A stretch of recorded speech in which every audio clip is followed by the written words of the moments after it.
Pag masarap, kainin mo. Naalala niyo pa ba yung nag-trending na Sheila's Fried Chicken sa Quiapo, Manila? Yung crispy whole fried chicken na may kasama pang 2 cups of rice na sobrang sulit. Good news mga kalamon, may bagong branch na sila sa Hidalgo Street malapit sa MLQ University at alam niyo pa ba na sa halagang 190 pesos mae-enjoy nyo na ang mas pinalaking whole fried chicken na may 2 cups of rice. Talagang sulit na sulit. Pero bago ang lahat, huwag kalimutan mag-subscribe sa ating YouTube channel at mag-follow sa ating Facebook page. Kaya ano pang inaantay nyo? Tara!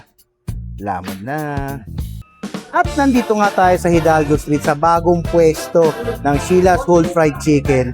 At dahil sa halagang 190 pesos, tamo naman may XL size ka na ng manok.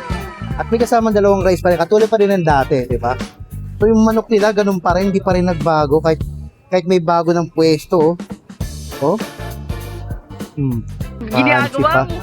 Crunchy at juicy pa rin, di ba? Oh. Mausok-usok, oh. Grabe. Ano natin to?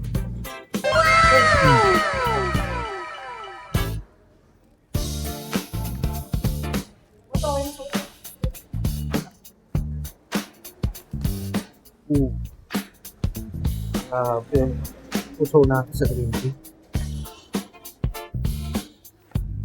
Ano?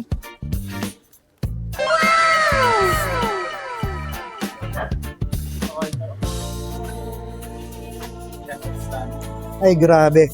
Sa halagang 190 pesos, may ganito ang kalaking manok, 2 kanin, at sulit na sulit. Mabubusog ka talaga rito. At kung kayong mapapadali sa bagong pwesto nila sa Hidalgo Street, dayuin nyo na to at kita-kita sa susunod na lamon.